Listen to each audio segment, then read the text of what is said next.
Bem-vinda ou bem-vindo ao canal Jardim da Empatia, e hoje eu vou falar um pouquinho sobre o livro que a Tag Curadoria nos enviou no mês de novembro, O Dia em que a Poesia Derrotou um Ditador, do Antônio Skármeta.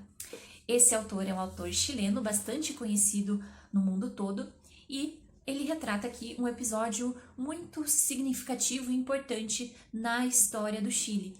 A história se passa em 1988, quando o país teve a oportunidade de, através de um plebiscito, votar pela volta da democracia após 15 anos da ditadura do Pinochet. E para falar um pouquinho da história, é importante falar sobre o contexto em que ela acontece, porque a história vai se voltar principalmente para a construção da campanha que favoreceu a volta da democracia e o fim dos anos sangrentos e autoritários do general Pinochet. No ano de 1973, o Chile sofreu um golpe de Estado que retirou o presidente eleito democraticamente, que era o Salvador Allende, no dia 11 de setembro de 1973, com o apoio dos Estados Unidos, e, aliás, existe até algumas comparações, né? O 11 de setembro chileno, que foi um episódio em que a soberania do Chile também sofreu essa interferência, e o 11 de setembro norte-americano, né, em que os Estados Unidos sofreram também um ataque terrorista e um ataque à sua soberania nacional. Então, são coisas significativas que são, de certa forma, comparadas como paralelos que questionam, né, essa política dos Estados Unidos em fazer esse tipo de interferência na política de alguns países. Mas, enfim, o governo do Pinochet foi marcado por muita perseguição política, muita violência, muita tortura, conhecida como uma das mais duras e sanguinárias da América Latina. E a gente teve outros casos, né, como o próprio Brasil, que passou anos também sob uma ditadura militar e sem o direito ao voto direto para presidente. Em 1988, a situação diplomática do Chile estava bastante complicada em função dessa ditadura. E aí, então, para dar um ar mais levemente democrático, o governo Pinochet, então, diz: vamos fazer um plebiscito. Se o povo optar pelo sim, Pinochet vai passar mais 8 anos governando o país. Se o povo votar pelo não, Pinochet vai sair do governo e encaminhar eleições democráticas. E aí, a gente tem esse cenário e os personagens deste livro, como eles se relacionam com essa história. A gente é apresentado primeiro para o Nico, que é um adolescente que está no ensino médio. Seu pai é um professor, o professor Santos, e logo nas primeiras páginas, o professor Santos, enquanto está dando a sua aula ali e com o Nico junto na sala de aula, é levado por guardas e não se sabe para onde ele é levado. E isso era uma coisa muito comum de acontecer nesses anos no Chile. A prisão de opositores ou pessoas consideradas de alguma forma ameaçadoras para o sistema do Pinochet, que discordavam do governo, e essas pessoas sumiam, algumas nunca mais apareciam, algumas apareciam, mas relatavam que tinham sofrido graves torturas, vinham com vários traumas, enfim, era algo bem comum, e tanto que o pai do Nico já havia preparado ele para esse momento, porque ele tinha certeza que mais cedo ou mais tarde ele seria uma dessas pessoas que desapareceriam de alguma forma.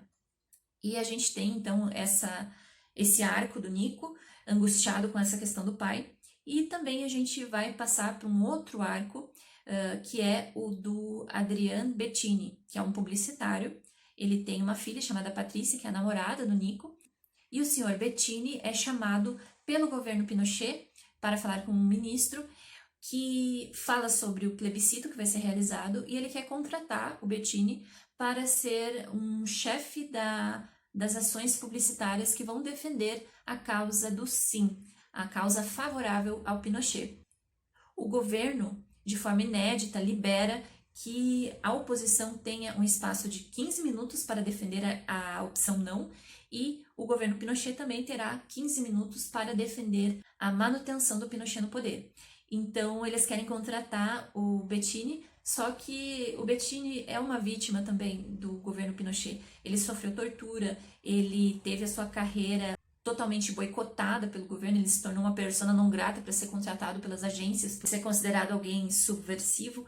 Então ele entra naquele dilema também, porque eles oferecem dinheiro, oferecem a volta da estabilidade da carreira dele, mas os valores que ele tem falam mais alto e ele se nega a trabalhar em prol da campanha do Pinochet. Em paralelo a isso, o pessoal do não vem atrás dele, e é um pessoal que não tem a mesma estrutura financeira e tudo mais, mas que, enfim, é algo que ele acredita, né? Encerrar a ditadura do Pinochet e encaminhar o Chile para ser uma nação democrática depois de tantos anos. E aí vem o trabalho difícil de defender esse não, porque o que estava acontecendo? Não é como se houvesse uma unanimidade entre a população de querer encerrar o período do Pinochet no poder. A sociedade se encontrava um tanto dividida, porque havia algumas pessoas que tinham se beneficiado de alguma forma desse regime, principalmente as elites, tinham pessoas que estavam bastante descrentes, principalmente os jovens, tinham uma descrença não em votar pelo não, mas no próprio processo de plebiscito, porque eles achavam que já era um jogo de cartas marcadas, então não valeria a pena sair de casa e gastar tempo e alimentar falsas esperanças de que aquilo fosse resultar em alguma coisa. Tinham pessoas que tinham muito medo também, e a campanha do Sim joga muito em cima desse medo dos comunistas, medo de terroristas, medo de instabilidade econômica, então tem todo esse ponto. E o trabalho difícil do Bettini é trabalhar contra esse medo, contra esse temor ou contra essa apatia que estava tomando conta de uma boa parte da população. Só que aí também tem o ponto, uma coisa é trabalhar em cima da palavra sim, né? Então, o sim, ele tem essa carga mais positiva. E o não, enfim, é uma carga de negação, de negativa. Então, é uma palavra um pouco mais difícil de ser pensada num conceito que fosse bacana e que realmente engajasse aquela parcela da população que estava ainda muito indecisa ou apática diante desse plebiscito.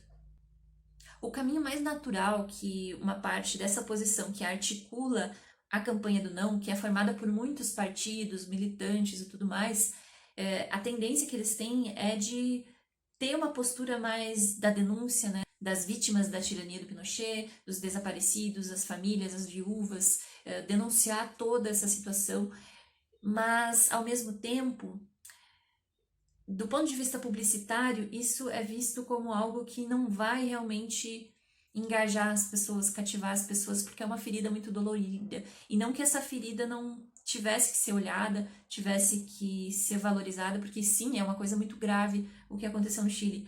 Mas o que o Bettini ali, os personagens vão vendo, é que precisa haver uma outra mensagem que não seja tanto sobre o que aconteceu, que é muito grave, mas que gera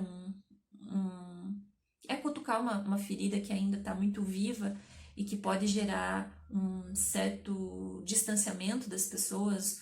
Enfim, a dor às vezes causa essa aversão, né? Eu não quero ver isso, eu não quero ver essas cenas. E pegar isso e transformar num outro tipo de energia. Uma energia, ao invés do passado, uma energia do futuro.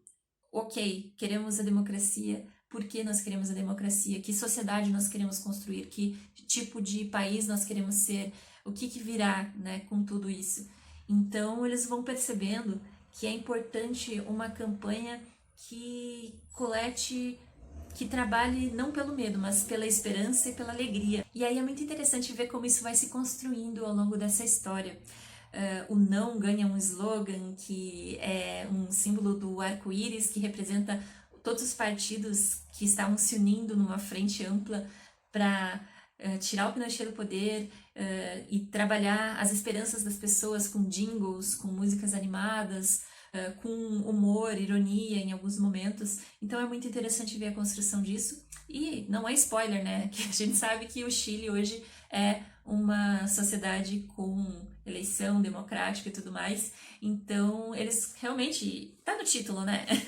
Que o ditador é derrotado e os anos da tirania do Pinochet chegam finalmente ao seu fim. Muito interessante que aqui a gente tem referência a algumas músicas, as campanhas que foram criadas e tudo mais. Então é um livro que foi interessante de tá com ele e o YouTube perto, porque daí vira e mexe tinha ali uma referência. No YouTube tem tudo, tem os comerciais, tem os jingles, músicas, enfim, tem bastante coisa lá.